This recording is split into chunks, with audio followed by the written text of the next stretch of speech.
आपके मोहल्ले में रहने वाले, परिवार में रहने वाले, नगर में रहने वाले बता पाएंगे कि आप कितने सुंदर हैं भीतर से। बाहर की सुंदरता को तो दर्पण बता देगा, पर भीतर की सुंदरता को दर्पण कभी नहीं बताता।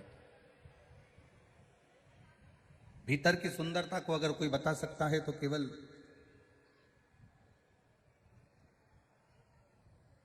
हमारे नगर में रहने वाले, हमारे क्षेत्र में रहने वाले, हमारे आसपास में रहने वाले हमारे भीतर की सुंदरता को बता सकते हैं कि आप कैसे हो। ऊपर से श्रेष्ठ रखने लगना एक अलग विषय है,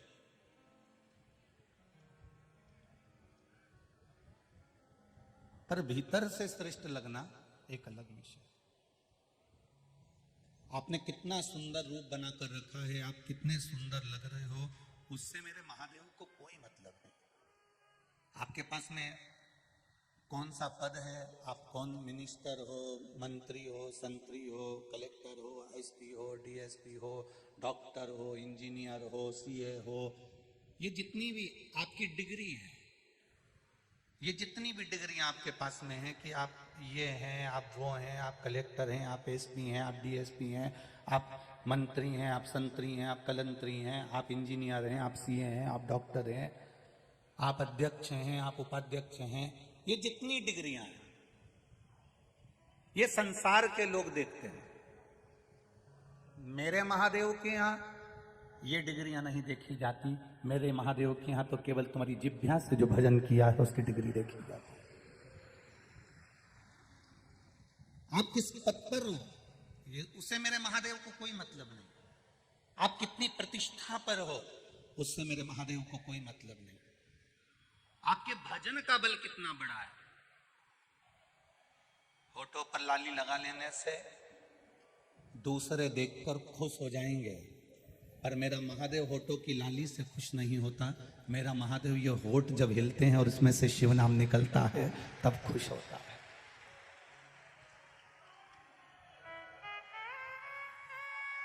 ये लाली से खुश होने वाला मेरा महादेव नहीं है। शमशान का निवासी है, शमशान में रहता है, और शमशान में रहते रहते रहते रहते कई लोग कहते हैं कि महादेव हमारी सुनते क्यों नहीं हैं। हम कहते हैं ये आपकी भूल है कि महादेव आपकी सुनता नहीं है। एक बार दिल से, आंख से अगर आंसू गिरे भी है ना तो वो आपको फूल पर चलाने की सामर्थ्यता रखता है और आपको मंजिल तक पहुंचाने की सामर्थ्यता रखता है। आप उससे कहो, आप उससे निवेदन करो। दुर्योधन और अर्जुन दोनों के गुरु एक ही थे। जो अर्जुन के गुरु थे वो दुर्योधन के गुरु थे। जितनी विद्या अर्जुन को मिली उतनी विद्या दुर्योधन को मिली। दोनों के गुरु एक थे, पर जीत किसको मिली? दुर्योधन को कि अर्जुन को? बोलो, जम के बोलो। अर्जुन को जीत मिली।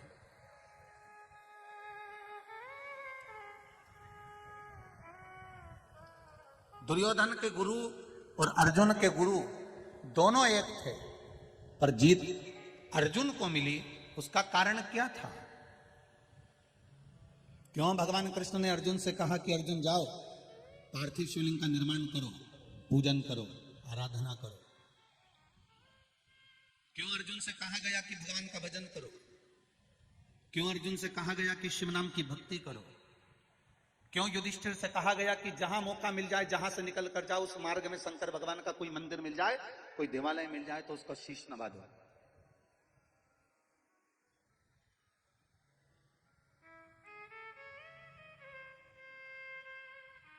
अर्जुन ने एक बार यह प्रश्न भगवान कृष्ण से भी करा कि मैं शिव जी की आराधना करने जाऊं, मैं शंकर जी की आराधना करने जाऊं तो शंकर जी की आराधना से मिलेगा क्या? भगवान कृष्ण ने कहा, अर्जुन तेरा गुरु दुर्योधन का गुरु एक ही है, पर अगर शंकर जी की तूने आराधना कर ली, अर्जुन, युधिष्ठिर, नकुल, सहदेव, भीम, तुमने अगर शिव की आराधना कर ली तो शंकर भगवान की जो सबसे प्रिय चीज होती है, शंकर भगवान को जो सबसे ज्यादा प्रिय है, वो अपने भक्त को भगवान दे देते हैं। ये उनकी आदत है। ये उनकी आदत है। तो अर्जुन ने पूछा कि शिव जी की सबसे प्रिय चीज क्या है? शंकर भगवान का सबसे प्रिय कौन है? शिव जी का प्रिय है कौन? भगवान कहते हैं ये तो मैं नहीं जानता, पर आप शंकर की आराधना करो। अर्जुन, नकुल, सहदेव, भीम, युधिष्ठिर शिव की आराधना में लग गए। ऐसी शंकर की आराधना करी, ऐसी आराधना करी कि एक बार अर्जुन के पास में आकर कोई कह देता है कि अर्जुन एक काम करो कि युद्ध प्रारंभ होने वाला है और तुम द्वारिकाधीश को लेने के लिए चले जाओ। अगर वो द्वारिकाधीश तुम्हारे साथ में रहेंगे तो तुम्हारी युद्ध में कभी हार नहीं होगी। अर्जुन ने कहा द्वारिकाधीश तो बोले कि शंकर जी की आराधना करो, और शंकर जी की मैं आराधना करने बैठा हूं और आप आकर कह रहे हो कि द्वारिकाधीश को लेने चले जाओ। ठीक है, मैं द्वारिकाधीश को लेने चले जाता हूं। अर्जुन द्वारिकाधीश को लेने के लिए गए, वहां दुर्योधन भी गया था। दुर्योधन ने 13 क्षोणी सेना मांग ली भगवान द्वारिकानाथ से, और अर्जुन ने केवल द्वारिकानाथ को मांगा, क्योंकि सेना तो दुर्योधन लेकर चले गए, केवल द्वारकानाथ को। अब अर्जुन ने भगवान कृष्ण को यदि मांग लिया, अर्जुन ने भगवान कृष्ण को प्राप्त कर लिया, अर्जुन ने भगवान कृष्ण को अपना बना लिया। एक दिन अर्जुन और कृष्ण दोनों शांति से बैठे हुए थे, और इतने में अर्जुन ने अपने गुरु से कृष्ण कर लिया, गुरुदेव ये बताओ कि कृष्ण मेरे रथ को क्यों चला रहे हैं? कृष्ण मेरे रथ का संचालन क्यों कर रहे हैं? कृष्ण मेरा साथ क्यों दे रहे हैं? तब गुरु ने कहा तूने जो शंकर भगवान की आराधना करी थी, शंकर ने अपने सबसे प्रिय कृष्ण को तुझे दे दिया है, और वो कृष्ण ने तुझे समान। राम जी के प्रिय हैं भगवान शंकर, कृष्ण भगवान के प्रिय हैं भगवान शंकर, शंकर जी के प्रिय हैं राम और कृष्ण, नारायण के प्रिय हैं शिव, शिव के प्रिय हैं नारायण, ब्रह्मा के प्रिय हैं नारायण, नारायण के प्रिय हैं ब्रह्मा। ये तीनों एक हैं, ब्रह्मा विष्णु तीनों एक। प्रणवाक्षर के माध्यम यह तीनों ब्रह्मा विष्णु सदा जानत अविवेका, प्रणवाक्षर के मध्य ओम अक्षर के मध्य यह तीनों एका। ओम हर हर हर महादेव। श्वेतांबर पीतांबर बाघांबर भोले, ये तीनों के वस्त्र अलग हो सकते हैं, तीनों का स्वरूप अलग हो सकता है, पर शिव पुराण कहती है ये तीनों कभी अलग नहीं हो सकते, ये तीनों एक ही रहते हैं, तीनों एक।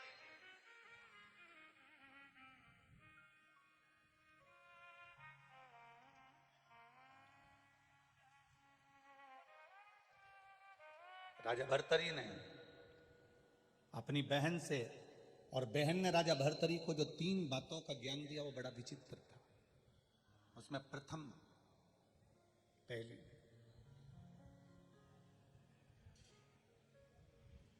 मैनावती राजा भर्तरी राजा विक्रमादित्य की बहन,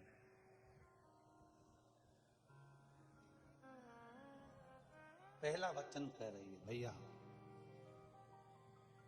मेरे गुरु गोरखनाथ कहते हैं, गुरु अगर प्रबल है तो अपने शिष्य को भी प्रबल बना देता है।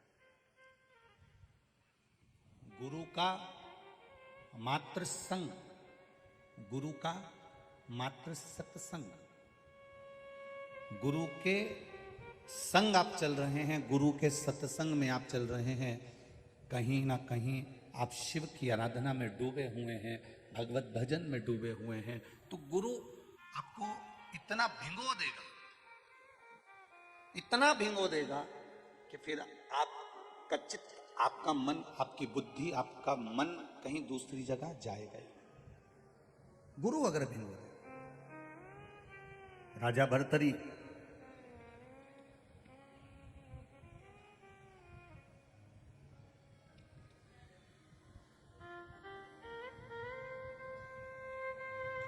क्रोध में आ गए, मेरी धर्म पत्नी, मेरे पास कोई सत्ता की कमी नहीं है, मेरे पास कोई वैभव की कमी नहीं है, मेरे पास कोई दौलत की कमी नहीं, और मेरी धर्म पत्नी मेरी नहीं हो सकी।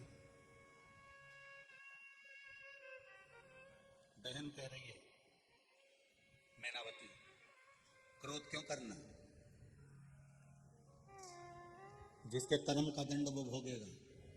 वाणी और विचार, मैनावती कह रही है अपनी कंपनी का माल है, ये अपनी कंपनी का प्रोडक्ट है। वाणी और विचार,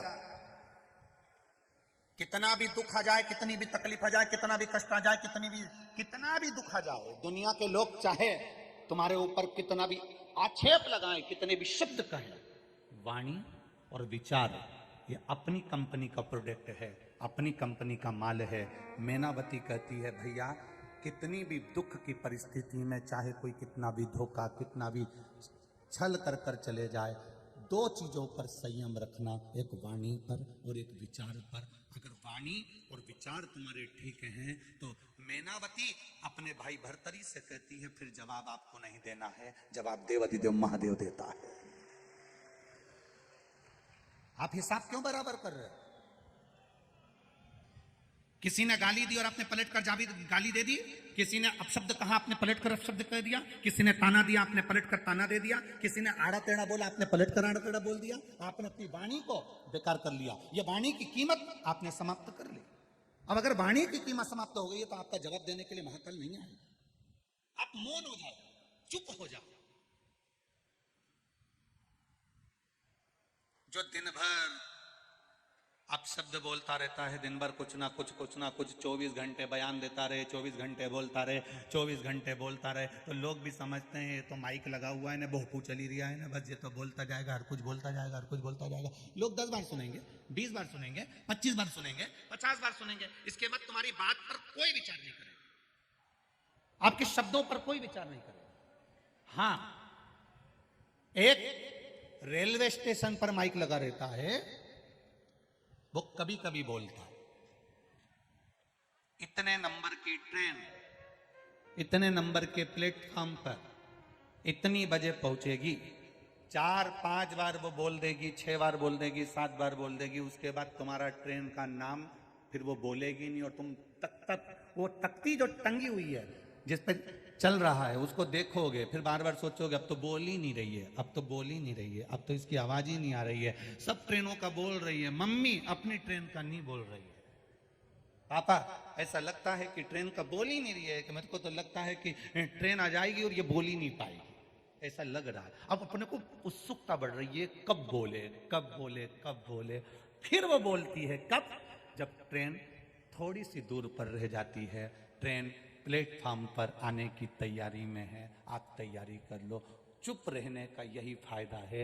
आप किसी ने अपशब्द कहा, आप चुप हो गए, उसके बाद में उसके आने की तैयारी हो जाती है, वो आएगा और जवाब देकर जाएगा। आपको जवाब नहीं देना।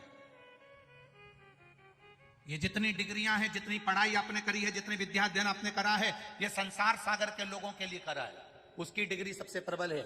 उसकी डिग्री में यह नहीं देखा जाएगा कि आपने क्या विद्या अध्ययन करा है, उसकी डिग्री में यह देखा जाएगा कि आपने भूखे को भोजन कराया है क्या, उसकी डिग्री में यह नहीं देखा जाएगा कि आप किस कुर्सी पर बैठे हो, उसकी डिग्री में यह देखा जाएगा कि आपने अपने माँ बाप को एक रोटी दी कि नहीं दी, उसकी डिग्री में यह नहीं देखा जाएगा कि आपने बंगला कौन सा बनाया, उसकी डिग्री में यह देखा जाएगा कि आपके बंगले में आपके बुजुर्ग माता पिता रहते कि नहीं रहते, वो देखा जाएगा। आपकी डिग्री में आप कितने लाख की गाड़ी लाए, उसको नहीं देखा जाएगा।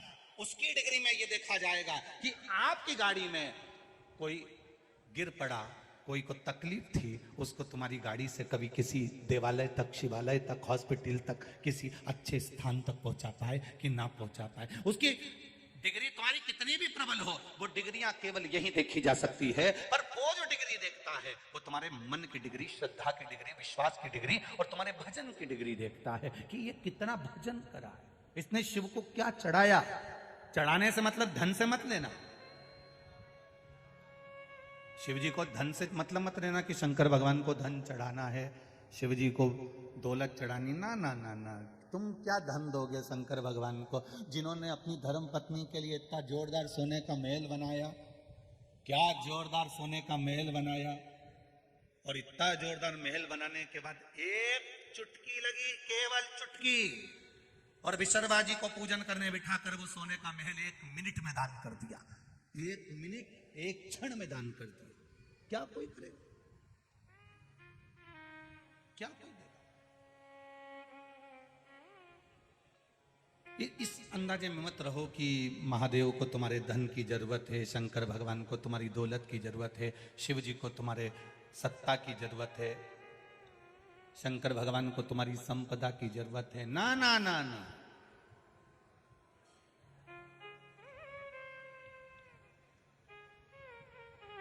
कुछ नहीं चाहिए। अलमस्त बैठा है, आनंद में, एकांत। कितना सीधा साधा होगा, कितना सरल होगा मेरा महादेव, विचार करना जरा। कोई मर गया, उसका अंतिम संस्कार खेत में करा, अंतिम संस्कार खेत में करा, तो जहां उसकी भस्म पड़ी थी वहीं पे ओटला बना दिया। बोलो री जी सही है कि गलत है? वहीं ओटला बना दिया, और ओटला बना के ना तुमने राम जी को बिठाया, ना तुमने कृष्ण जी को बिठाया, ना तुमने दत्त को बिठाया, ना तुमने देवी को बिठाया, ना किसी भैरू जी के बिठाया, ना किसी देवता के बिठाया। उस ओटले पर जो समाधि का ओटला है, जहां पर किसी का अंतिम संस्कार किया गया, उस जगह पर ओटला बनाकर तुमने किसी को नहीं बिठाया। बिठाया तो केवल एक कोई बिठाया। किसको? बोलो बोलो, जम के बोलो जरा। महादेव को बिठाया। नर्मदा जी नहाने गई थी, अस्थियां छोड़ने गई थी, वहां से शंकर जी खरीद के ले आई और शंकर जी को यहाँ लाके ओटला पे बिठा दिया। फिर कोई पूछे कि साहब ये ओटला कैसा, तो हमारा दादाजी पर दादाजी मरिया था तो उनका ओटला है। तो इस पे शंकर जी क्या कर रहे हैं, शिव जी क्या कर रहे हैं यहाँ पर? शंकर जी को क्यों बिठाया? क्योंकि उसको मालूम है, उसको ये ज्ञात है, कभी कोई भूल से भी 1 लोटा जल परिवार का व्यक्ति जाकर उस ओटले पर शंकर जी को अगर चढ़ा भी देगा, तो ये जो भूमि है, ये जो जगह है, ये अपने आप में मोक्ष प्राप्त कर लेगी, उसके जल से मुक्ति। कितनी दुखी थी पृथ्वी। रामचरितमानस को उठाकर देखिए, पृथ्वी अपने दर्द सुना रही है कि चारों तरफ रावण का हाहाकार मच रहा है, आप कृपा करिए। कृष्ण अवतार के समय पर पृथ्वी दुखी थी, जाकर भगवान नारायण से प्रार्थना करती है कि कंस का अत्याचार बढ़ रहा है, आप कृपा करिए। बार बार पृथ्वी दुखी होती है, बार बार ये भूमि, ये वसुंधरा बार बार दुखी होती है, बार बार ये वसुंधरा रोती है, बार बार ये पृथ्वी रोती है, बार बार ये भूमि नैनों से नीर बहाती है। जब पाप बढ़ता है, अनाचार बढ़ता है, दुराचार बढ़ता है, ये पृथ्वी रोती है, आंखों से आंसू बहता है।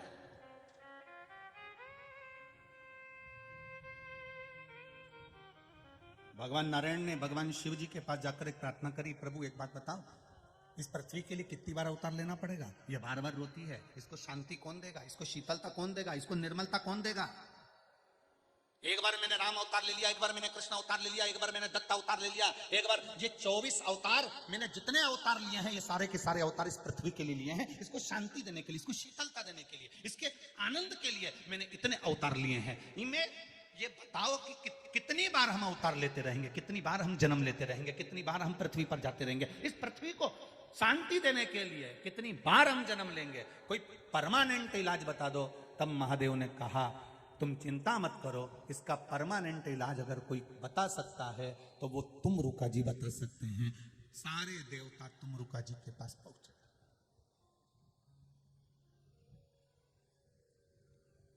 ब्रह्म वैवर्त पुराण का ये चरित्र बड़ा सुंदर है।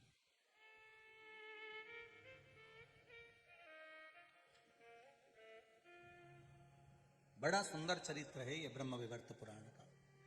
पृथ्वी को बार बार तो नारायण पृथ्वी पर नहीं आ सकते, तो पृथ्वी को संतुष्टि कौन देगा, पृथ्वी को शांति कौन देगा, पृथ्वी को धीरज कौन देगा, पृथ्वी को संभालेगा कौन, शीतलता कौन देगा? तुमरुका जी के पास जाओ। तुमरुका जी के पास गए। तुमरुका जी भगवान शिव की भक्ति में लगे थे। शिव जी के शिवलिंग पर जल चढ़ा रहे थे। भगवान नारायण, ब्रह्मा, इंद्र, वायुदेव, जलदेव, वरुण देव सब वहीं खड़े थे, सब देख रहे थे। तुमरुका जी शिव जी की आराधना कर रहे हैं, जल चढ़ा रहे हैं। बड़े धीरे धीरे धीरे धीरे आराम से शिव जी को जल चढ़ा रहे हैं। जितने विद्वान ब्राह्मण होंगे इस पृथ्वी के, जितने भू देवता हैं इस पृथ्वी के, जितने चतुर विद्वान ब्राह्मण जिन्होंने वेद पुराण शास्त्र का अध्ययन किया है, वो हमेशा एक बात जरूर कहते हैं कि शंकर जी का जब अभिषेक करो तो धीरे धीरे जल को चढ़ाओ, आराम से जल को समर्पित करो। ये जल का जो लोटा होता है, पात्र होता है, थोड़ा सा शिवलिंग से कम थोड़ी सी दूरी बनाकर रखो। शंकर भगवान को अगर आप मल रहे हो तो ये तांबे का लोटा, पीतल का, चांदी का लोटा तुम्हारा शंकर को टच नहीं होना चाहिए। क्यों? अपने बच्चे को निला रहे हो, अपने पिताजी को निला रहे हो, अपने माताजी को निला रहे हो और माथा भी ठोकते जा रहे हो।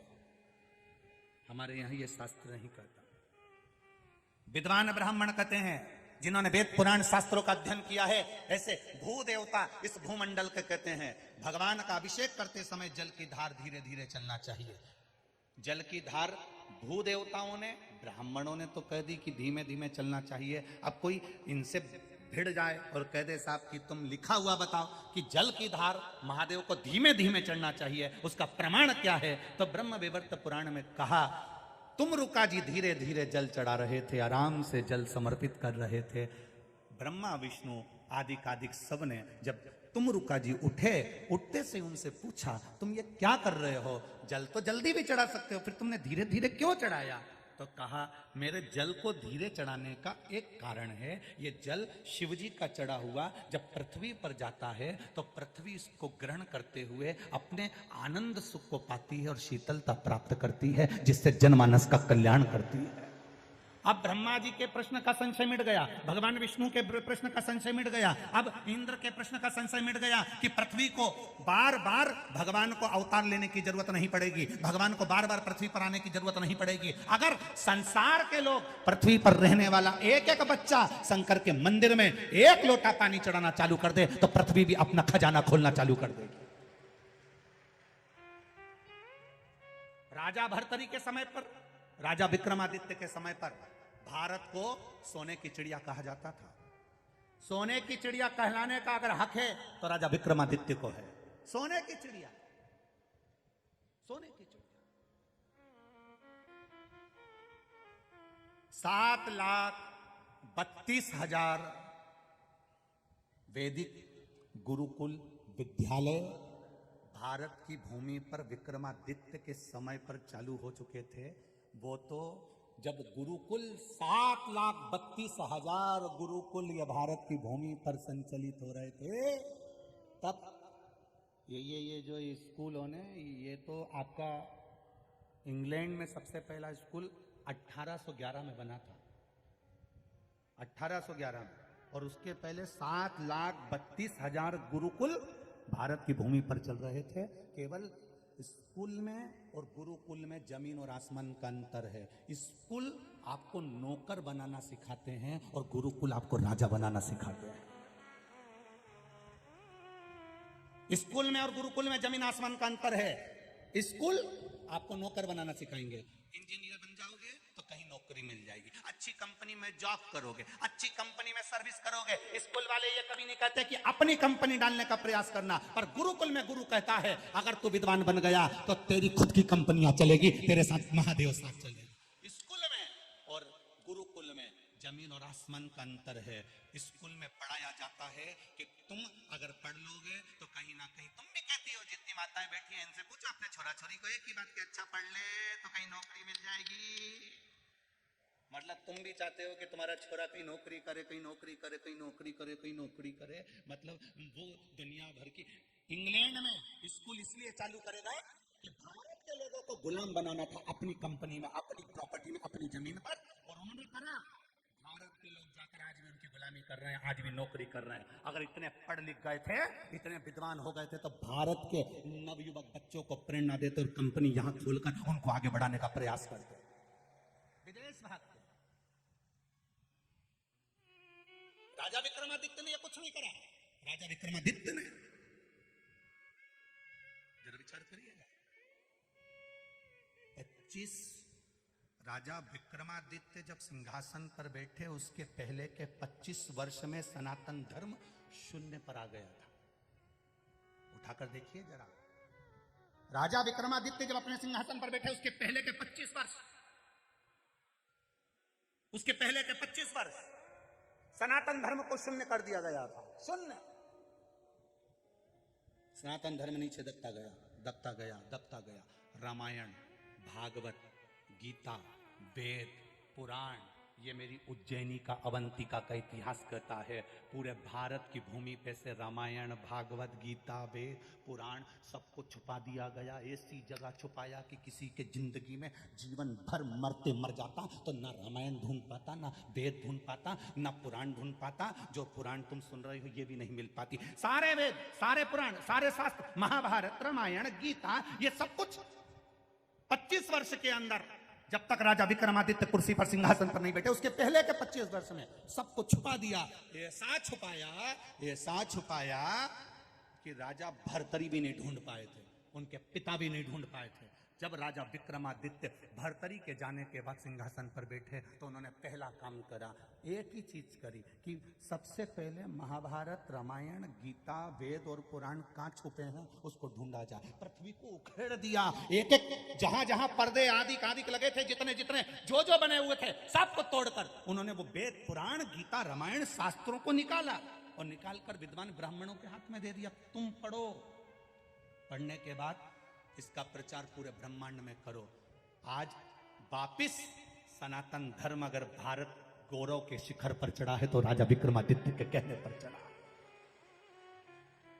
आज दुनिया के लोग कहते हैं हम रामायण के वक्ता, कोई कहे हम भागवत के वक्ता, कोई कहे हम शिव पुराण के वक्ता, कोई कहे हम गीता के वक्ता। विक्रमादित्य, राजा विक्रमादित्य को धन्यवाद देना चाहिए। अवंतिका की भूमि पर रेलवे स्टेशन पर शीश नवाओ तो सबसे पहले राजा विक्रमादित्य को धन्यवाद देना कि तुमने भारत की स्थापना वापिस कर दी है। राजा विक्रमादित्य को धन्यवाद देना। अवंतिकापुरी में जितनी पाठशालाएं चले, उन पाठशालाओं में एक पुस्तक राजा विक्रमादित्य की भी चलना चाहिए, जिसने इस अवंतिका का निर्माण नहीं, पूरे भारत पर सनातन धर्म का निर्माण करा है। ये कुछ सहज है। राजा विक्रमादित्य, बस उसकी 2-3 कहानी सुना दी, 32 की कहानी सुना दी और सिंहासन की कहानी सुना दी। उसके गौरव की कहानी कौन सुनाएगा? उसके इतिहास को कौन जानेगा? उसको पहचान जो चलता था तो काल अधिपति के शिखर को देखकर चलता था। रानी कहती थी, मंडाला स्वामी आप बार बार महाकाल के शिखर को क्यों देखते हो? रानी से राजा एक ही बात कहता था, एक दिन मुझे भारत को उसी शिखर तक पहुंचाना है, उसी शिखर तक, उसी शिखर तक। पूरी दुनिया के शिखर देखना और एक बार मेरे महाकाल राजा का शिखर देखना। पूरी दुनिया के शिखर में केवल शिखर नजर आएगा, पर मेरे महाकाल के शिखर में एक गोल चक्र, उसमें किरणें निकलती हुई नजर आएगी, क्योंकि महाकाल के शिखर को राजा विक्रमादित्य ने कहा था मेरे भारत को शिखर तक पहुंचाना है और सूर्य की किरण जैसी फैलाना है। इसलिए आज भी महाकाल पर सूर्य की किरण का शिखर चढ़ा। ये महर्षिद्धि। एक बार राजा विक्रमादित्य जा रहे थे और मां हरसिद्धि पांव में नुपुर बांधकर उज्जैन से जा रही थी। उज्जैन से राजा विक्रमादित्य से रहा नहीं गया।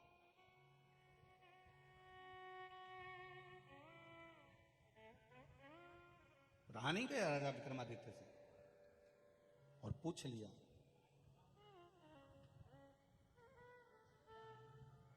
पूछा। पहले तो पीछे पीछे चले मां हरसिद्धि के। इतनी सुंदर मां हरसिद्धि, इतनी सुंदर छोटी सी कन्या का रूप रखकर मां हरसिद्धि जब जा रही थी, राजा विक्रमादित्य पीछे पीछे चलते चलते मां हरसिद्धि के पीछे पीछे चलते चलते छिपरा के तट पर जब हरसिद्धि पहुंची और देखा कि इनके लिए तो विमान आया है और ये विमान में बैठ के जा रही है, कहां गई?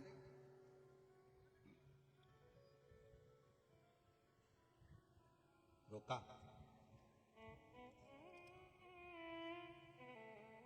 आवाज दी राजा विक्रमादित्य ने,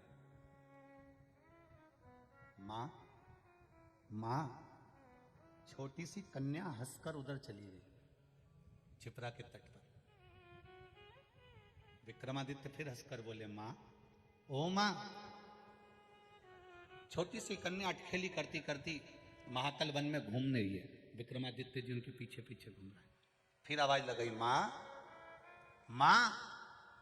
छोटी सी कन्या भागते हुए कूप के पास पहुंच गई, बावड़ी के पास।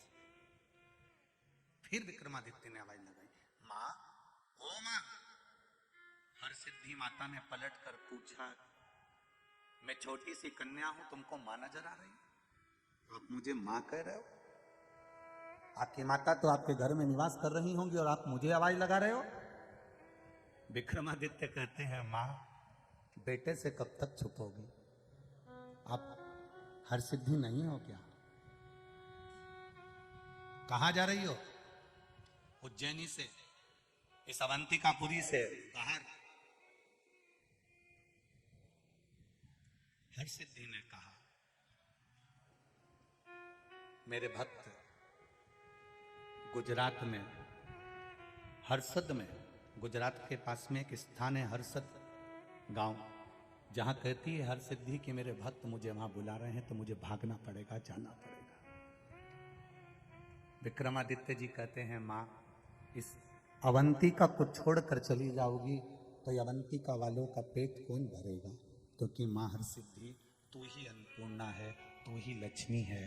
तेरा दर्शन शाम के समय पर अगर कोई करता है ना मां, तो उसका भंडार कभी खाली नहीं रहता, और तू छोड़कर चले जा। हरसिद्धि, तू। विक्रमादित्य की आंख में आंसू भरे थे, आज मां से बात करते।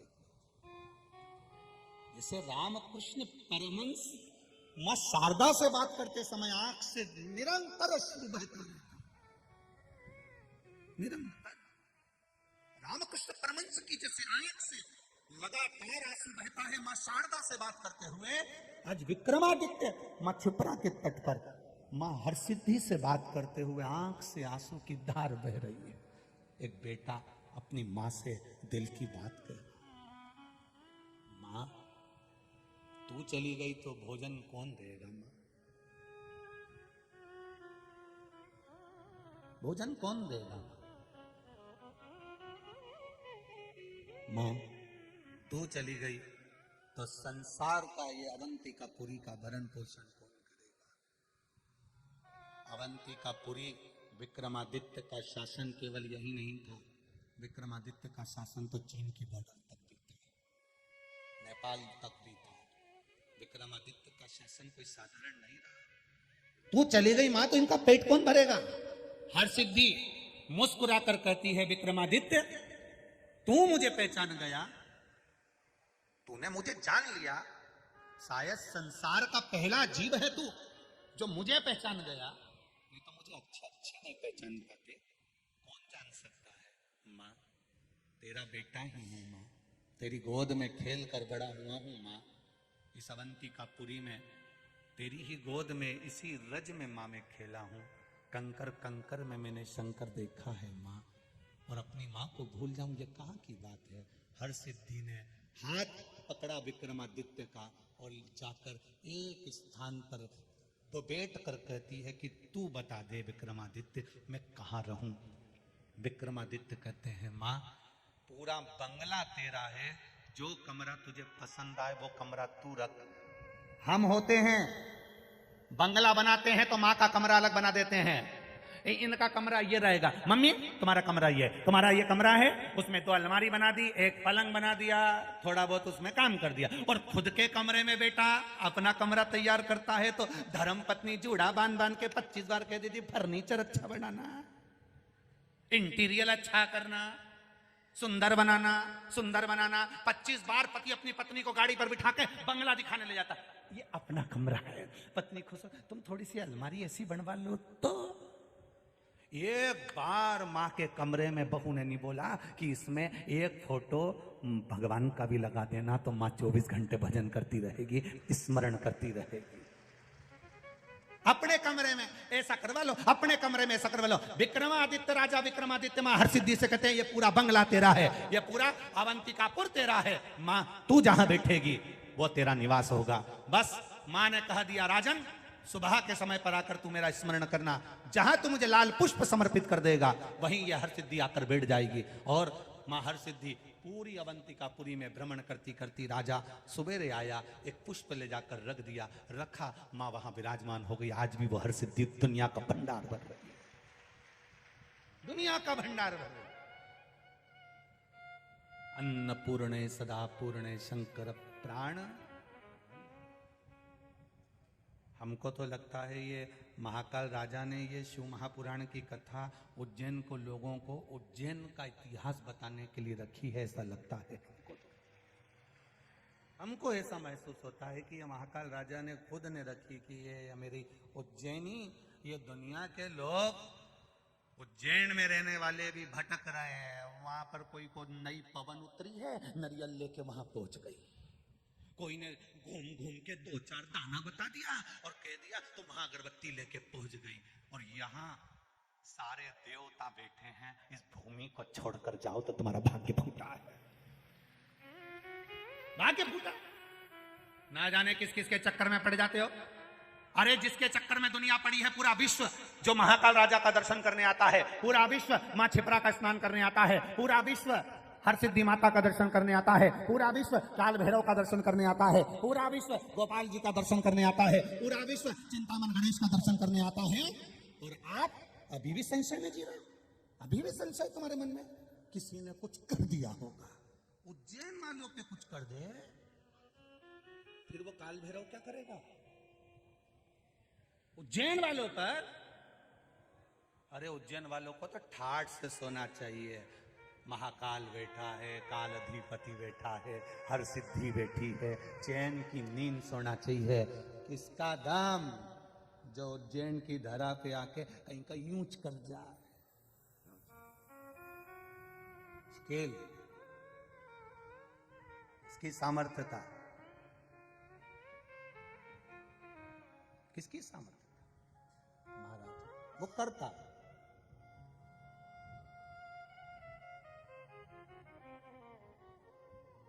महाराज बस उसका किया गया भजन, उसका किया गया स्मरण, उसका किया गया मंत्र मूल है।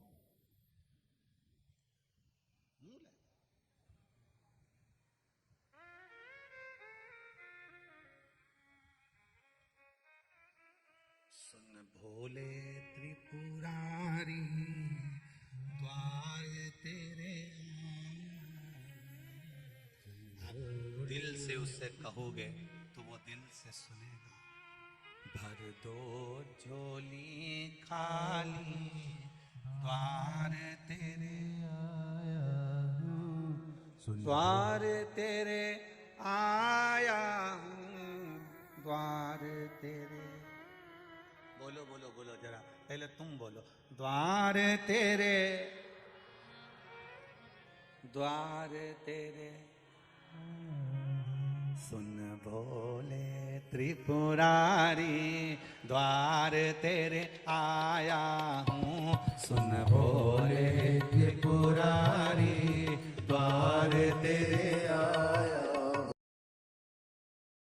का स्मरण करते हुए बाबा देवादिदेव महादेव से प्रार्थना करें भाव के साथ, भगवान शिव से अपने दिल की बात, कालाधिपति की, महाकाल की ये पावन धरा, माँ छिपरा का पावन तट, भगवान देवादिदेव महादेव से अपने मन की बात कहिए, जिससे बाबा आप यहाँ से जब जाएं तो खुशियों से झोली भरकर जाएं।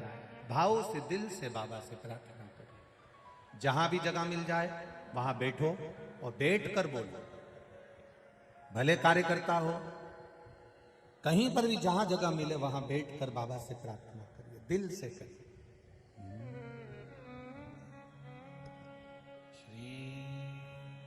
शिवाय नमस्तुभ्यं,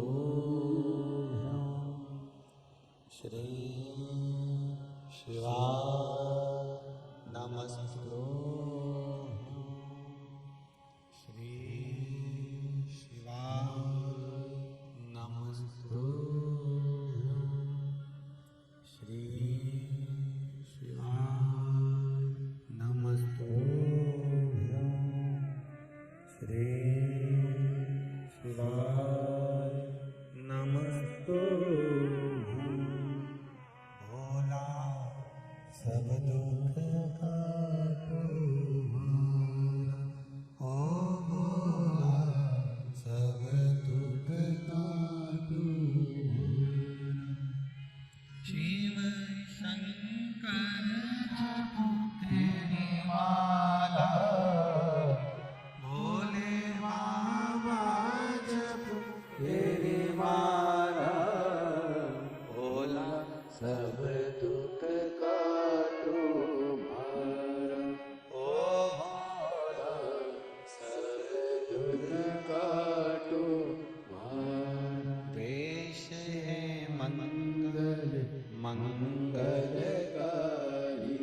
मंगलकारी शमशान वासी हमारा, शमशान वासी हमारा, भोला सब दुख काटो मारा, ओ भोला सब दुख काटो मारा। शिव जी से प्रार्थना दिल से करी गई, खाली नहीं जाती। बहन मेनावती ने राजा भर्तरी को वाणी और विचार शुद्ध रखने का भाव प्रकट किया। दूसरा, मेनावती राजा भर्तरी जी की, राजा विक्रमादित्य जी की बहन। दूसरा संवाद राजा भर्तरी जी से कहती है, भैया विलाप का क्षण कम रखना चाहिए।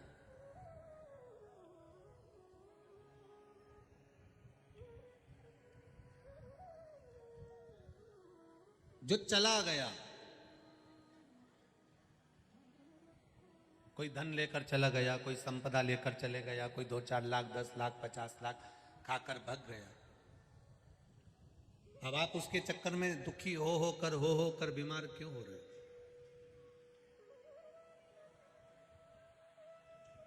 तुम्हारी किस्मत में होगा तो जो लेकर गया है उससे दुगना कोई दूसरा ला कर दे देगा, ये निश्चित है। उसमें दुख का अनुभव नहीं होना चाहिए।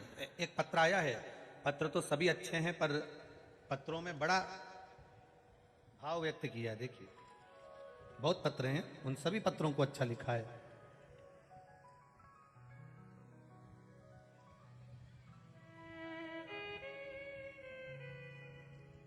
श्रीमती साधना तिवारी, पत्नी ओम प्रकाश तिवारी, ग्राम पोस्ट कोरिहर, जिला रायबरेली, उत्तर प्रदेश से आई हैं। कहीं बैठी हो तो दोनों हाथ हिलाइएगा। जहां कहीं बैठी हो तो इस तरह से दोनों हाथ हिला देना एक बार। कहीं बैठी हो, अच्छा पीछे हो, दिख गए हो, ठीक है। दोनों हाथ ऐसे हिला दो।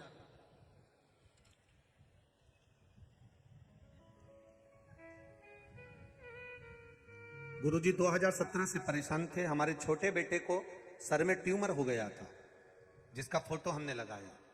2 बार रायबरेली हॉस्पिटल में सर्जरी करवाई लेकिन ठीक नहीं हुआ। फिर लखनऊ के पीजीआई हॉस्पिटल में दिखाया, वहां के डॉक्टरों ने 3 बार सर्जरी की, फिर भी ठीक नहीं हुआ। गुरुजी 5 बार सर की सर्जरी हो गई थी। गुरुजी कुछ भी हो सकता था लेकिन भोले बाबा की कृपा थी। फिर वहीं पर गांठ हो गई जो मुंबई जांच के लिए गई। जांच के लिए जो गांठ भेजी गई, फिर डॉक्टर ने कैंसर बता दिया, जिसकी रिपोर्ट है। सारी जांचें हमने लगाई है, एक्सरे और पूरी जांचें उसमें लगी हुई। गुरुदेव कैंसर बता दिया। 24 साल शादी के हो गए गुरुदेव। पति को नींद में उलझने की, अर्थात एकदम श्वास रुक जाना, बंद हो जाना, उसकी बीमारी भी लगी हुई है। एक बेटा है जिसके पेट में पथरी है, ग्राइविडर में। हम सब दुखी थे गुरुदेव, आखिरी में करें क्या। तभी मेरी भाभी ने मुझसे पूछा, अब कैसा है बेटा। हमने कहा उसको तकलीफ है, परेशान मत हो। कथा आती है टीवी पर, आस्था चैनल पर, उसको जरा सुनना चालू कर। और कथा सुनने के लिए हम तैयार हुए। कथा में आपने कई बार भगवान शिव को जल चढ़ाकर बेलपत्र का वर्णन किया, वही हमने करना प्रारंभ करा। गुरुदेव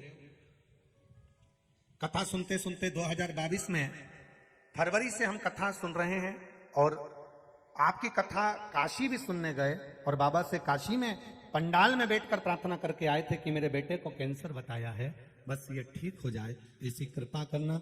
एक बेटे को पथरी है ग्राइविडन में, वो भी ठीक हो जाए, ऐसी कृपा करना। पति के लिए भी बोल कर आए थे गुरुदेव। बाबा की कृपा से आज महाकाल की भूमि को नमन करने आए हैं। मेरे बेटा कैंसर की बीमारी से ठीक हो गया है, और बेटा बड़ा भी ठीक है, इसलिए हम यहाँ नमन करने के लिए आए हैं। बस एक विनती और है, मेरा पति भी ठीक हो जाए, यही बाबा से प्रार्थना करने आए। हर हर। अब ठीक है बाबू, दोनों हाथ उठाकर एक बार हर हर महादेव कर दो। हर हर महादेव। एक पत्र और आया है, बड़ा सुंदर है भाव से।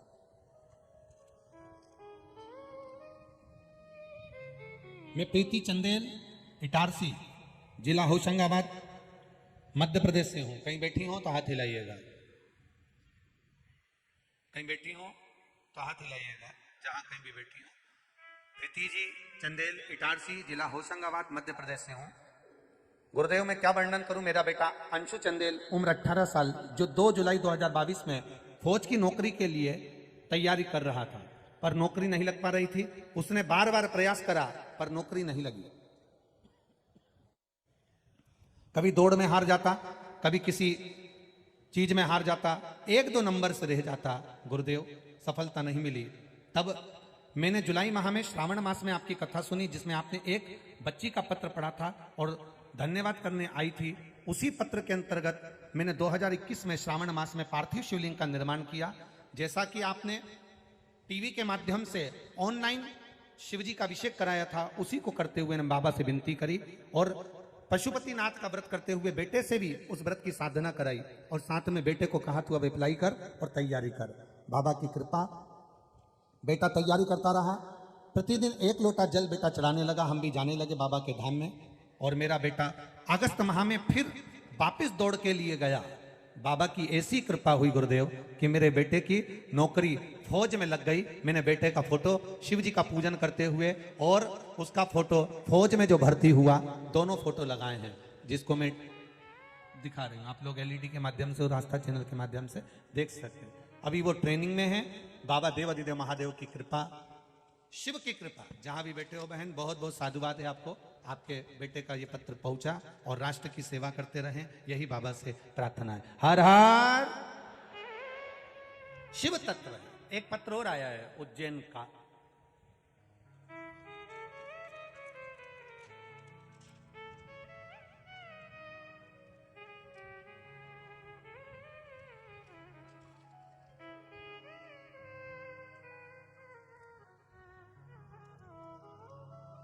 पत्र ढूंढेंगे।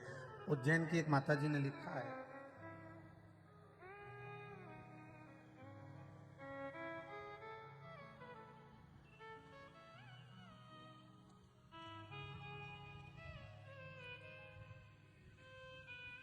सृष्टि सिसोदिया, पत्र लिखा है आपने। कहीं बैठी होंगी तो हाथ हिलाइएगा। आप ही हैं, दोनों हाथ हिला दो। पत्र मिल गया है आपका। गुरुजी मेरा निवेदन है, आप पहले कथा के पंडाल के लोगों से कहो कि हम उज्जैन वालों को भी बैठने की जगह दें।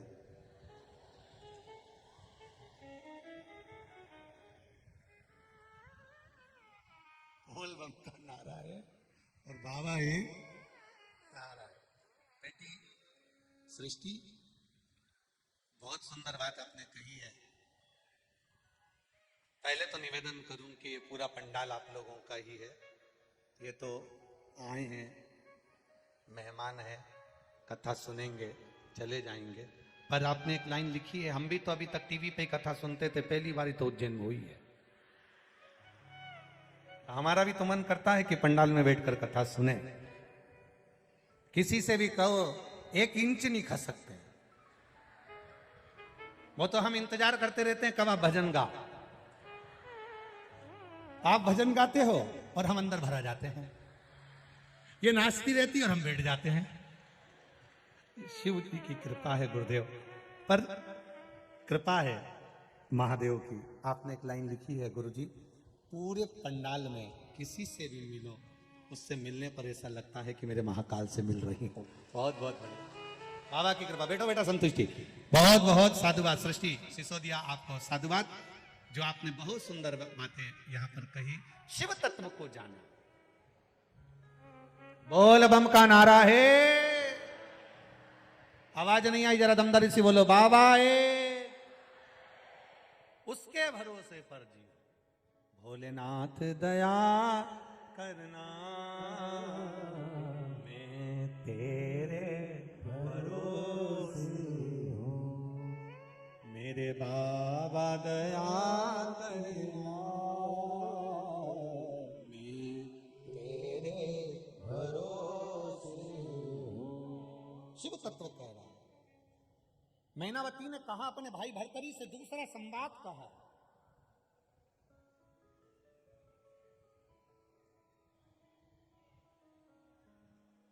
बहुत समय तक दुखी ना रहे।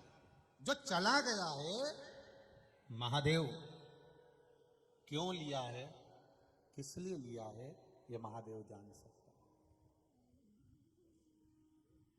क्यों लिया, किस लिए लिया, ये महादेव के ऊपर। जो चला गया उसके लिए ज्यादा दुख ना करो भरतरी। अगर आप दुख करोगे तो अपने शरीर को कष्ट प्रदान करोगे, अपने शरीर। बहुत बीमारियां चल रही है, बहुत बीमारी है।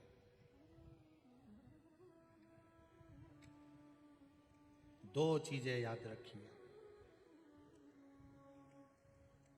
मुख पर मास्क लगाओ और गले में रुद्राक्ष की माला पहनो।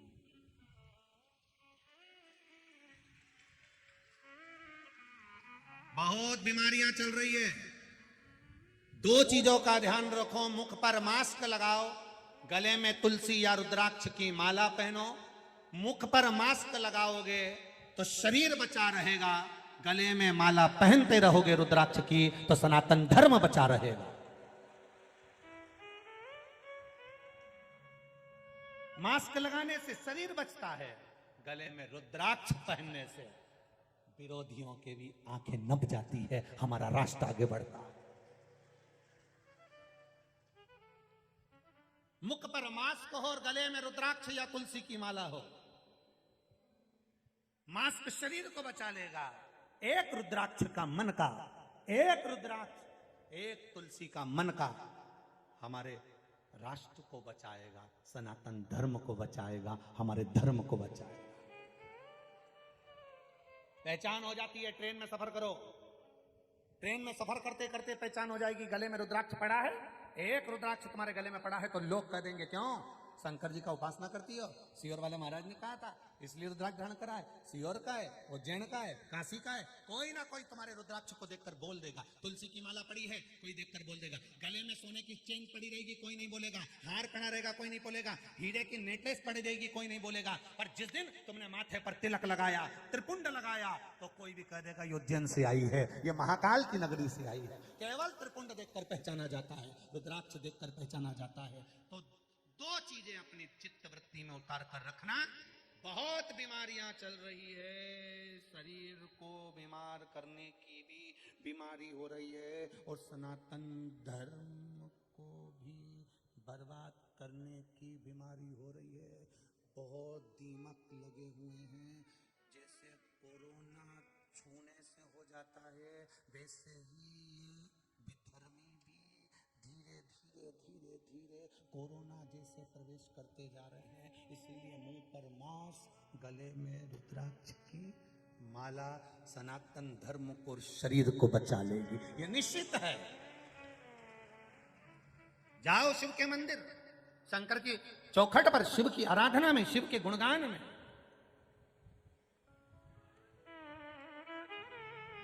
जाओ, घर के एक एक बच्चे की आदत डाल दो, शिव मंदिर जा। बच्चा कहेगा माँ शंकर के मंदिर क्यों भेज रही है, माँ शंकर के मंदिर क्यों भेज रही है। यह प्रश्न देवराज ने भी अपनी माँ से कहा था। देवराज ब्राह्मण ने 4 बार अपनी माता से प्रश्न किए, माँ तू मंदिर क्यों जाती है, तू शिवालय का निर्माण क्यों करती है, तू शिवलिंग क्यों बनाती है, शंकर की आराधना क्यों करती है, शिव तत्व को क्यों ज्ञात करती है। माँ शंकर के मंदिर जाने से क्या होता है। जब देवराज के प्राण छूटे, चोरी करने वाला वो देवराज जब अपने प्राणों को त्यागता है और शंकर भगवान उसको नंदी पर बिठाकर लेकर कैलाश जाते हैं, तो उसने सारे भृंगी श्रृंगी से पूछा कि मैं तो चोर था, पापी था, फिर मुझे ऐसा कौन सा पुण्य का फल मिला कि मुझे कैलाश धाम मिला। तो कह दिया तेरे घर की माँ शंकर के मंदिर में 1 लोटा जल चढ़ाती थी। एक घर का व्यक्ति अगर 1 लोटा जल चढ़ा रहा है तो 7 पीढ़ी को नहीं 71 पीढ़ी को तार रहा है। 1 लोटा जल चढ़ाने पर 71 पीढ़ी तर जाती है। घर के एक एक बच्चे को कह दो शिव मंदिर जाओ, शंकर की चौखट पर जाओ, 1 लोटा जल चढ़ाओ। क्यों चढ़ाओ, उसका कारण है। आज माता पिता है, घर के माता पिता बुजुर्ग होंगे, बुजुर्ग होकर एक दिन चले जाएंगे। सब जब चले जाएं तब एक माता माता पिता जिंदगी भर साथ निभाते हैं और वो मेरा देव अधिदेव महादेव है। आपने जो जल चढ़ाया है, जिन हाथों से शिव की आराधना करी है, वो हाथ मेरा महादेव पकड़ लेता है, फिर वो हाथ मेरा महादेव छोड़ता कभी नहीं है। एक बार उसने पकड़ लिया तो छोड़ेगा नहीं, छोड़ेगा।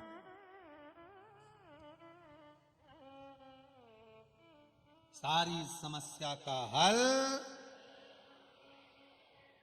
होना चाहिए। और आप ही 50 बार लोगों से कह सकते हो, एक लोटा जल चढ़ाओ, शिव जी का आराधना करो, शंकर का भजन करो, शिव स्तुति करो, शंकर का गुणगान करो। इन पत्रों में एक बेटी ने पत्र लिखा, उस बेटी ने पत्र में लिखा कि मैंने नौकरी के लिए इतने साल से परेशान थी, इतना करा, आखिरी में मैं क्या वर्णन करूं गुरुदेव, बाबा की कृपा से शैलेंद्र कुमार कुशवाहा, श्री बदाम सिंह कुशवाहा, ग्राम शंकरपुर, कटाफोरी, जिला फिरोजाबाद, उत्तर प्रदेश से आया। कहीं बैठे हो तो हाथ हिलाइएगा, कहीं बैठे हो तो हाथ हिलाइएगा, जहां कहीं भी बैठे। बाबा की कृपा का क्या वर्णन करूं। मेरा मोबाइल नंबर यह है गुरुदेव। मेरी धर्मपत्नी विनीता कुशवाहा, जो पिछले 6 वर्ष से एग्जाम दे रही थी, पर हर बार गुरुजी वो 1-2 नंबर से रह जाती थी, प्रयास किया, कोई सफलता नहीं हाथ लगी। गुरुजी, हमारे रिश्तेदारों ने कहा था टीवी पर शिव महापुराण की कथा आती है, वो आप सुनो। और शिव पुराण में कभी कभी, वो रोज तो नहीं बोलते, पर कभी कभी ऐसा बता देते हैं, उसको करना जरूर। पशुपतिनाथ का व्रत का वर्णन आपने एक कथा में कह दिया, हमारी पत्नी ने और हमने करना प्रारंभ कर। गुरुजी, तीसरा सोमवार था और उसी सोमवार को रिजल्ट आना था। बाबा की कृपा ऐसी हुई, मेरी पत्नी DSSS बी में TGT के पद पर पदस्थ हो गई और उसका अध्यापिका के रूप में उसका सिलेक्शन हो गया और उसकी नौकरी लग गई। बहुत बहुत साधुवाद। शिव तत्व को जान, अर्थात हम शंकर को पहचाने, हम शिव के नाम को पहचाने, हम कहीं ढोंग प्रपंच या छल की ओर ना जाकर, ये सारा छल छोड़कर हम एक लोटा जल की ओर जब आगे बढ़ेंगे तो निश्चित है महादेव हाथ पकड़ेगा। मेरे बाबा दया करना, मैं तेरे भरोसे हूं, ना घर के भरोसे हूं, ना परिवार के भरोसे हूं, ना घर के भरोसे हूं, ना परिवार के भरोसे हूं, मेरे बाबा दया करना, मैं तेरे भरोसे हूं, मेरे बाबा दया करना, मैं तेरे भरोसे हूं। आओ से आप दिल से उससे प्रार्थना, क्यों रोना किसी गम के लिए, हो गया, खा गया, ले गया। मैनावती कह रही है अपने भाई से, अधिक दुख जीवन में तकलीफ पैदा कर देता, अधिक दुख।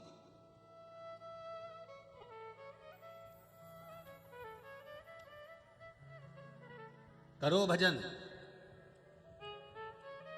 करो स्मरण, फल देगा।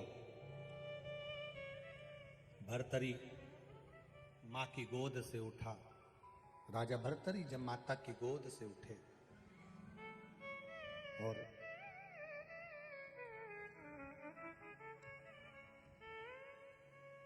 माता की गोद से जब राजा भर्तरी उठते हैं,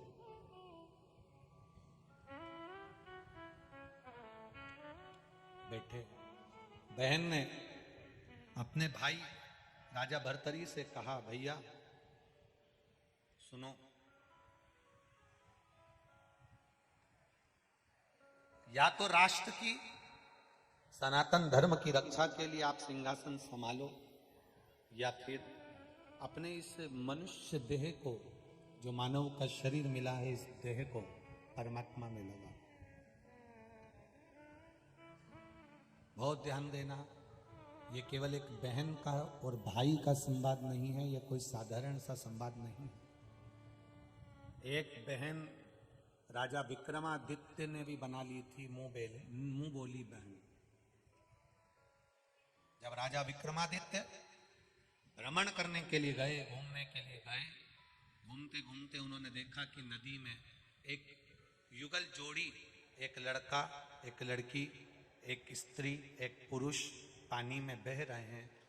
राजा विक्रमादित्य देखकर आश्चर्य में पड़ गए, आश्चर्य में पड़ गए। और राजा विक्रमादित्य जब आश्चर्य में पड़े, देखकर थकित रह गए, आश्चर्य में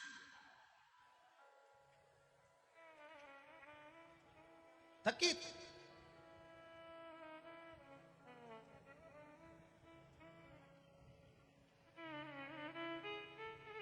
देखा कोई बचाने वाला नहीं है, राजा विक्रमादित्य पानी में कूद गए।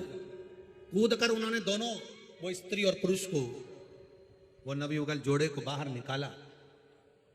पूछा कौन हो तुम? दोनों ने कहा हम एक राज्य के युवराज और ये बेटी हैं, राजकुमारी है। अपने माता पिता और परिवार के साथ में नदी में भ्रमण कर रहे थे। तेज पानी का बहाव आया, बवंडर आया, उसमें पानी में सब हमारे परिवार चले गए और हम दोनों तैरते तैरते यहां पहुंच गए, आपने हमें बचा लिया। राजा विक्रमादित्य जिस लड़के और लड़की से बात कर रहे थे, उसमें जो लड़की थी, जो राजकुमारी थी, वो बड़ी सुंदर थी, अति रमणीय, बहुत सुंदर, जिसको देखकर देवता भी अप्सराओं को भूल जाए, इतनी सुंदर वो राजकुमारी थी, इतनी सुंदर राजकुमारी,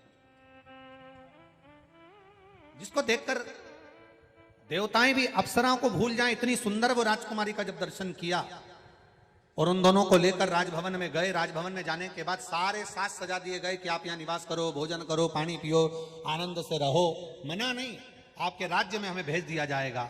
जब वो निवास करने लगे, इतनी सुंदर राजकुमारी, इतनी सुंदर राजकुमारी, वो राजकुमार ने उस राजकुमारी के लिए विचार करा, कहा ये मेरी बहन है और हम इसके लिए वर ढूंढ रहे हैं, और इतना अच्छा राजा विक्रमादित्य है, इतनी सुंदर मेरी बहन है, क्यों ना। राजकुमार ने विचार करा कि अपनी बहन का विवाह इस विक्रमादित्य राजा के साथ पक्का कर दूं। पर राजा विक्रमादित्य ने उन दोनों को रखा, जिमाया, पानी पिलाया, भोजन कराया, वस्त्र दिए, आभूषण दिया, रखा। खुश होकर राजकुमार ने राजा विक्रमादित्य से एक बात कह दी कि महाराज मैं बड़ा प्रसन्न हूं और प्रसन्नता के कारण कुछ आपको देना चाहता हूं, आप स्वीकार करेंगे? आप लेंगे? क्यों नहीं।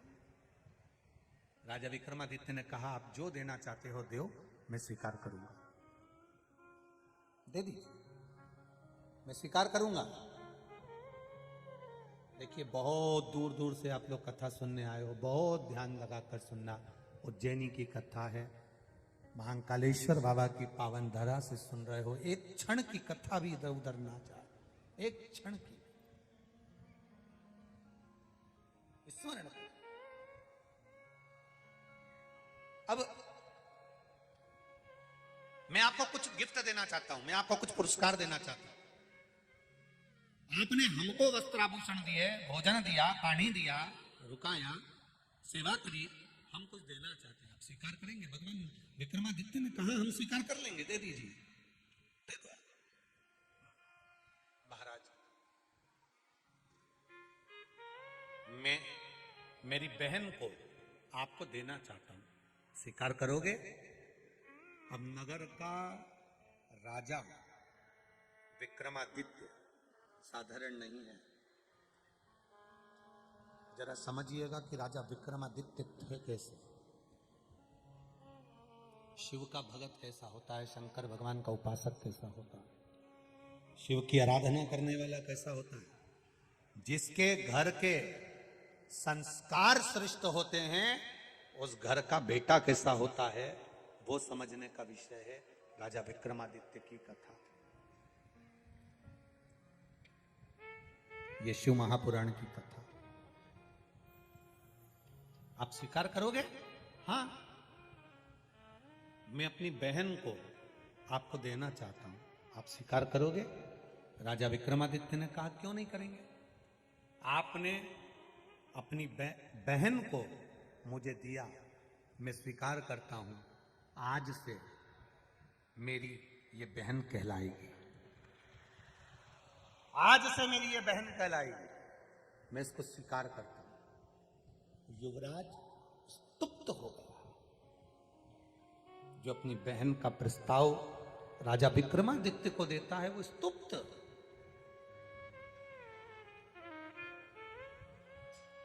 विचार करना जरा, राजा विक्रमादित्य के शब्द को सुनिएगा और अपनी जिंदगी में उतारिएगा। युवराज कहता है मैंने अपनी बहन आपको दी और आपने उसको बहन बना लिया। राजा विक्रमादित्य कहते हैं सुनो, ए युवराज, एक शब्द याद रखना, जिसको पानी पिलाओ, जिसको भोजन कराओ, जिसको वस्त्र दिलाओ, जिसको आभूषण दिलाओ, जिसको तुम अपने घर में पनाह दो, जिसको तुम किसी भी रूप में कृपा करो, करुणा करो, दया करो,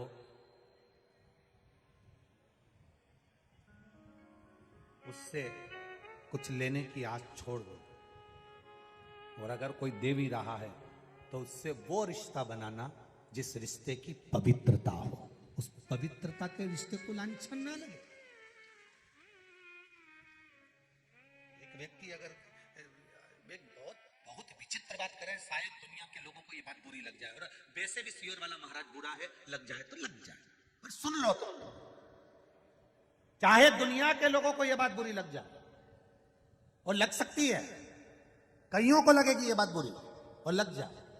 राजा विक्रमादित्य कहते हैं अगर किसी को पनाह दी है, किसी को पानी पिलाया, किसी को भोजन कराया, किसी को शरणागति दी है, किसी के लिए तुमने कुछ करा है, तो उसके परिवार के व्यक्ति पर तुम्हारी गलत दृष्टि नहीं होना चाहिए, अच्छी निगाह रखिए। अब दुनिया को देखिए, दुनिया की दृष्टि देखिए।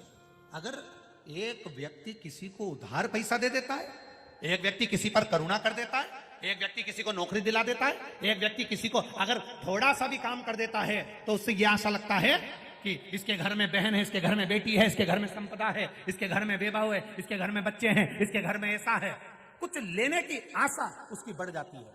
और राजा विक्रमादित्य का संवाद कहता है, भंडारे में भी अगर भोजन करा रहे हो, किसी को 2 गुलाब जामुन भी खिला रहे हो, अगर किसी को नुक्ति भी परस रहे हो, तो ये आस लेकर मत परसना कि ये मेरा पहचान वाला, एक दिन जब मैं जीमने बैठूंगा तो ये मुझे 4 गुलाब जामुन परसेगा या नुक्ति ज्यादा परसेगा। ये आशा राजा विक्रमादित्य कहते हैं, इसको लेकर मत रहना। पर आज की जो अभिलाषा है, आज का जो क्रम है, आज का जो विचार है, वो बिल्कुल उल्टा है, बिल्कुल उल्टा। हमने इसके लिए यह करा तो इसको हमारे लिए यह करना चाहिए। आशा क्यों लगाई? शिव पुराण करे, आशा एक राम जी से दूजी आशा, छोड़ दो नाता एक राम जी से दूजा नाता। साधु संगे राम रंगे अंग अंग, रंगी और जाई विधि राखे राम, जाई विधि रही। क्यों कहा?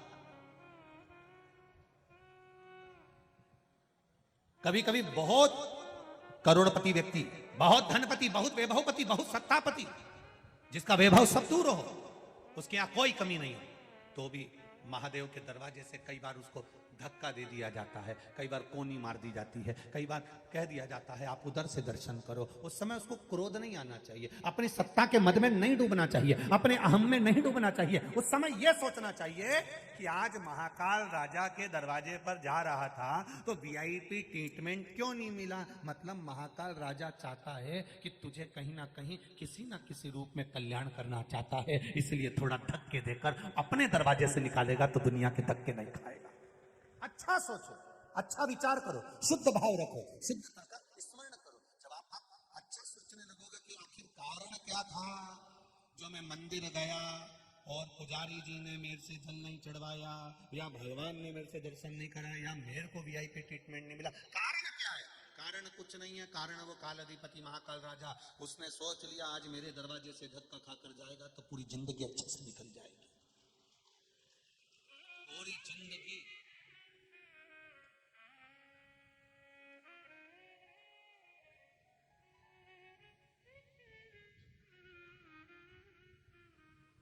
पूरा जीवन एक आनंद के साथ निकल जाए। और जब फिर निवेदन है, जिसने मेरे महादेव के दरवाजे के धक्के खा लिए वो दुनिया में फिर कभी कहीं धक्का नहीं खाता है, कभी धक्का नहीं खाता।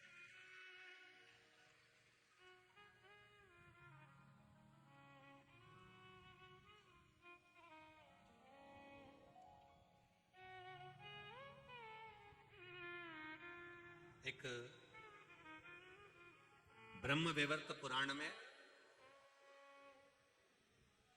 ब्रह्मा खंड में अध्याय नंबर 11 में ब्रह्म वैवर्त पुराण का पेज नंबर 40 पर एक बड़ा सुंदर राजा ब्राह्मण सुतपा की कथा लीजिए।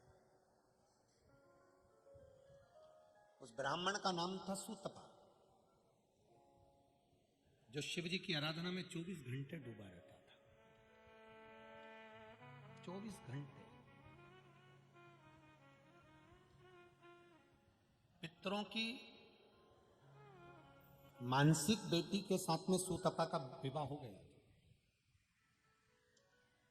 एक दिन पितरों की कन्या ने अपने पति सुतपा से एक प्रश्न कर लिया था, जो प्रश्न आज के बच्चे करते हैं, और इस प्रश्न को बार बार कथा के मध्य में लिया जाता है। क्या होता है शिव जी की आराधना करने से? क्या होता है शंकर भगवान को जल चढ़ाने से? क्यों ढोंग प्रपंच में लगे हो? आज की नवयुवक्ति कह देगी तुमसे। क्यों प्रपंच में पड़े हो? इतनी तपतपाती हुई धूप पड़ रही है, अपने घर पर बैठकर कथा क्यों नहीं सुनते? क्यों जा रहे हो वहां इतनी भीड़ में? क्यों जा रहे हो वहां इतनी तपन में? 2 किलोमीटर दूर गाड़ियां रुक जाए और पैदल पैदल पैदल पैदल 1.5 किलोमीटर 1 किलोमीटर दूर तक तपते हुए जाओ। कौन कह रहा है तुमसे? कहेंगे लोग।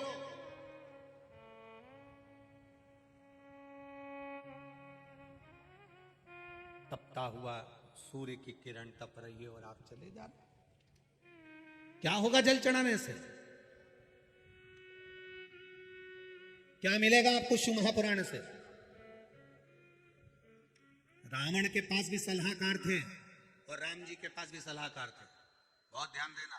रावण के पास जो सलाहकार थे, रावण ने पूछा दरवाजे पर सेना आ गई है, राम सेतु बना लिए हैं, तैयारी हो गई है, सलाहकारों बोलो, सलाह दो मुझको, अच्छी सलाह देना, करना क्या है?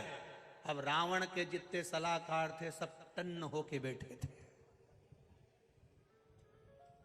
कई लोगों के सलाहकार ऐसे हैं जो 24 घंटे ही टन्न रहते हैं। नशे में नहीं, अहंकार के नशे में। हम हैं, सब निपट लेंगे, तुम तो करो। ये भी एक नशा है, एक मदिरा का नशा। देखिए, अब रावण के जो सलाहकार थे सब टन्न होके बैठे थे। सबने चिल्लाकर कहा, महाराज चिंता मत करो, बंदरों की सेना आई है। बंदर तो हमारा भोजन है, निचोड़ निचोड़ के खा जाएंगे। रावण के सलाहकार बोले। रावण तुरंत मूछे संभालता, मुकुट संभालता, सिंहासन संभालता हुआ बोला, हम लंकेश हैं। मतलब अब तुम चिंता मत करो कि अपन बंदरों को तो निचोड़ के खा जाएंगे। एक सलाहकार होता तो कहता, महाराज अब इतनी दूर तक अगर ये आ गए हैं, इतनी मेहनत करके अब यहाँ तक पहुंच गए हैं, इतना बड़ा सेतु उन्होंने बांध लिया, राम नाम लिखे पत्थर तैर गए हैं, तो ये लंका बचने वाली नहीं है, सीता जी को दे दो। अगर अच्छा सलाहकार होता तो अकल देता। अब उन्होंने तो कह दिया सबको निचोड़ के खा जाएंगे। और एक सलाहकार रावण के पास में थे और एक सलाहकार राम जी के पास में थे। जब समुद्र रास्ता नहीं दे रहा था, राह नहीं दे रहा था, तब सलाहकार ने कहा, अपन प्रार्थना करते हैं, विनती करते हैं, निवेदन करते हैं, अगर रास्ता दे देगा तो अपन पार उतर जाएंगे। और अच्छी सलाह दी, इसलिए समुद्र ने भी रास्ता दे दिया और पार उतर। सलाहकार अच्छे हैं, और यदि सलाहकार अच्छे हैं तो आपका जीवन श्रेष्ठ है।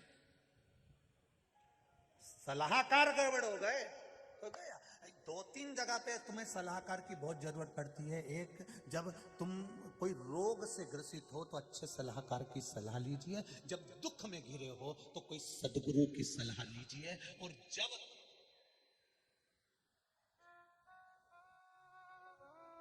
वस्त्र पहनो तो भी अच्छे सलाहकार की सलाह से पहनो। यहां से फटे चीथड़े मत पहनो। अच्छे सलाहकार, पार्लर पर जाओ तो जो अच्छा सलाह दे तुमको, जो कह दे यूं चोटी को निकाल के नहीं यूं करेंगे और ऐसा रिंग लगा दे, सब गुलदस्ता जैसा, और उनमें से बाल यूं निकाल दे बक्कल लगा के, और तुम्हारी आंखों को यहाँ से नीली पीली करके, और ऐसा मुंडा, एक तो दांत लंबे, ऊपर से कत्थई कलर की लिपस्टिक लगाई दी और 4 बिंदी चिपका दी, एक यहाँ चिपकाई ने, एक यहाँ चिपकाई ने, एक यहाँ चिपकाई। फिर किसी ने सलाह दे दी ने, वो नाक की नथनी यहीं पहन लो, यहीं लटका के घूमे, फिर कहीं का कह देते कि यहीं चबी दो।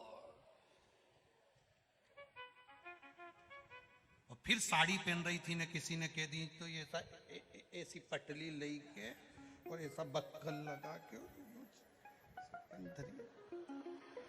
अब यूज धरी बैठी। और जब से कथा में बैठी ऐसी कैसी बैठी, अब पड़ोसन भी कह रही थोड़ा नब जा।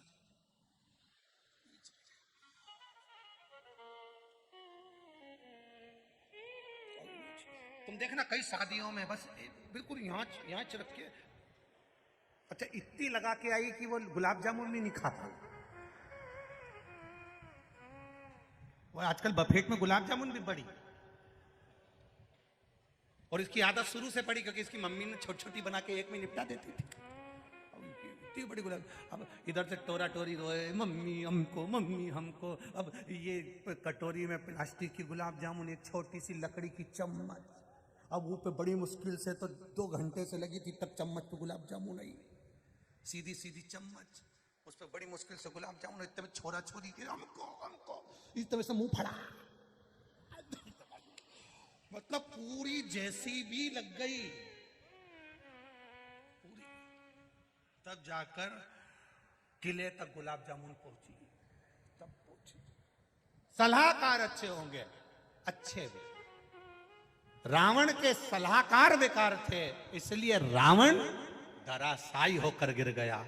राम जी के जितने सलाहकार थे वो सब सत्संग में जाकर बैठते थे रोज, तो उनको सत्संग में सलाह अच्छी मिलती थी, इसलिए विजय हो जाते।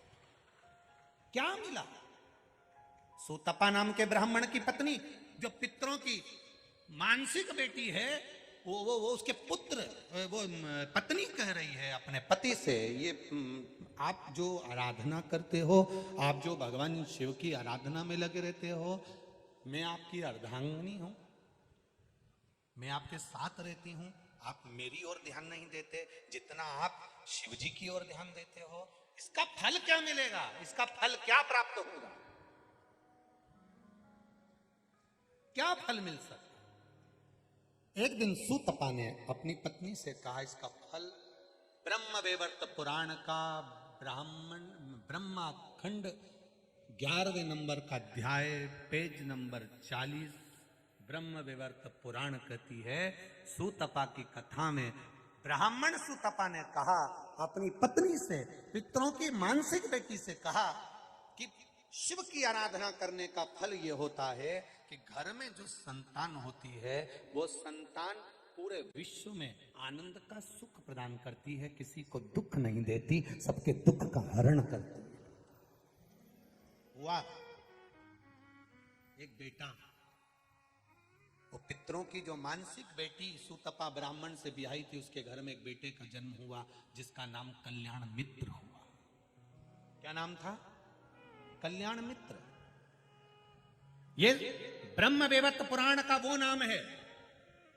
बहुत बिजलियां चमक रही हो, आसमान में कितनी भी बिजली चमक रही हो, और अगर कितनी भी बिजली चमके, कितनी भी बिजली चमके, और यदि किसी व्यक्ति पर एकदम वज्रपात हो जाए, मान लो हार्ट अटैक आ गया, एकदम आ गया, तुम्हें लग रहा है पसीना छूट रहा है, तुम्हें लग रहा है हाथ में तकलीफ हो रही है, डॉक्टर क्या लेकर जा रहे हो, एम्बुलेंस आ रही है, जितनी देर में एम्बुलेंस आए, जितनी देर में उसको डॉक्टर क्या लेकर जाएं, उतनी देर में सुतपा ब्राह्मण के बेटे का नाम कल्याण मित्र है।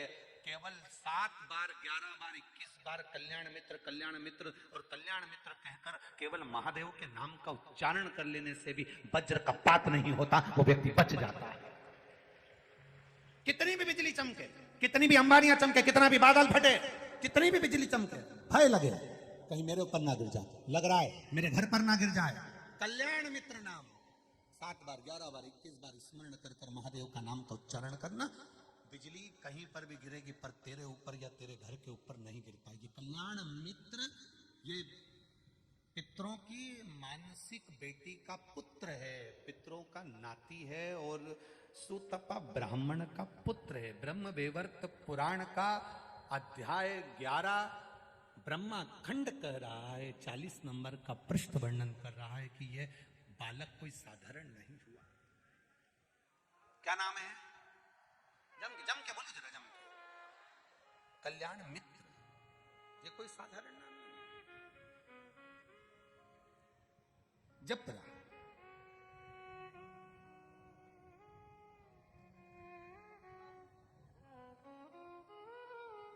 कई लोग कल्याणेश्वर महादेव भी कहते हैं, ध्यान देना जरा सा। कल्याणेश्वर महादेव का महत्व क्या होता है? ब्रह्मवैवर्त पुराण में पितरों की जो अन्य बेटियां थीं, उन्होंने जो अनुष्ठान किया था, जब नाती, पितरों का नाती जब घर पहुंचता था, उसका जब लालन पोषण करती थी और वो शिव की आराधना करता दिखता था, तो उसका नाम कल्याणेश्वरी रखते थे। एक निवेदन आप सबसे रहेगा, जिनके लीवर में, किडनी में तकलीफें रहती है, डॉक्टर को दिखाते रहो, जांच कराते रहो, डायलिसिस भी चल रहा हो तो भी डॉक्टर को दिखाते रहो और इलाज कराते रहो, जांचें कराते रहो, डॉक्टर की दवाइयां लेते रहो, मना नहीं।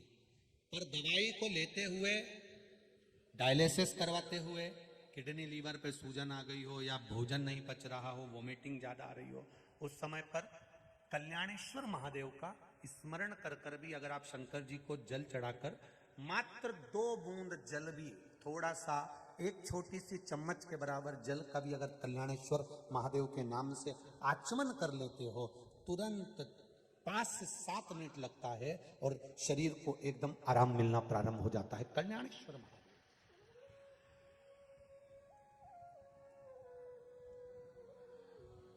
शिव शंकर की कथा, बाबा देवादिदेव महादेव का संवाद कर रहा है।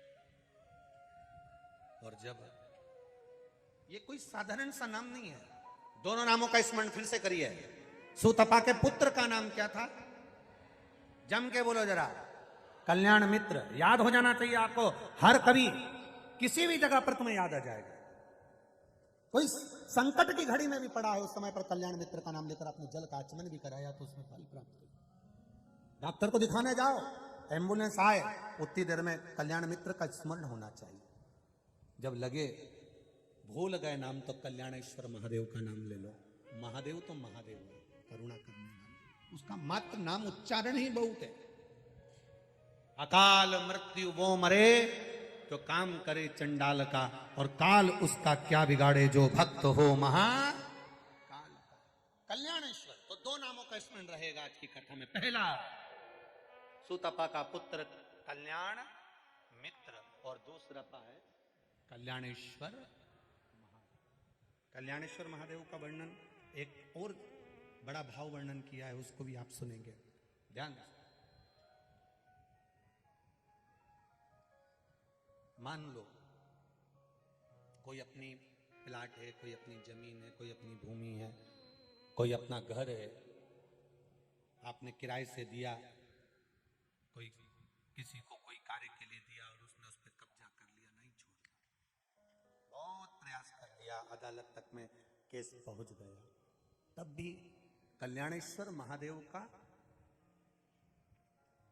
108 चावल का दाना या 108 श्वेत पुष्प की पत्ती, सफेद फूल की कोई भी पत्ती बाबा कल्याणेश्वर महादेव के नाम से किसी भी शिवालय में, किसी भी शंकर के मंदिर में, जो अपने घर के पास हो, हम ये कभी आपसे नहीं कहते कि आप बहुत दूर जाइए, आप तो आपके घर के पास में जो शिवालय है, आपके घर के पास में जो शंकर का मंदिर हो, आप वहां जाओ।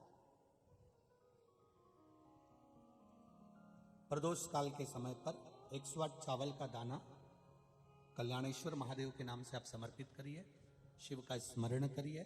बाबा से वही 108 चावल के दानों में से 107 दाने वापस लेकर आ जाइए और वो दाने आप अपने कक्ष के अंदर बस बाबा से प्रार्थना कर कर आ जाओ कि बाबा अब आपको संभालना है, आपको साधना है। ना तो हमको मंत्र आता है, ना हमको तंत्र आता है, ना हम विद्या जानते हैं, ना हम साधना जानते हैं। शंकर का जो भक्त है, शिव का जो उपासक है, उसको कुछ आए ना आए, शंकर के भक्त को बस निर्मल मन रखना है। क्योंकि राम कथा भी कहती है निर्मल मन सो मोई बाबा। आपका मन अगर पवित्र है, हृदय अगर पवित्र है तो भगवान मिल जाता है। अब तुम मंत्र तो सब जानते हो, साधना सब जानते हो, 2 घंटे तक आंख बंद करके बैठे रहते हो, हम 3 घंटे तक माला जपते हैं, हम वेद पुराण शास्त्र सब कुछ जानते हैं, उसके बाद भी तुम अपशब्द कहते हो, अहंकार में फूल गए, कपट में फूल गए, किसी के लिए आड़ा टेढ़ा बोल दिया, किसी के लिए अपशब्द बोल दिया, अपने लिए ही जीने लगे, तो वो एक आनंद नहीं है।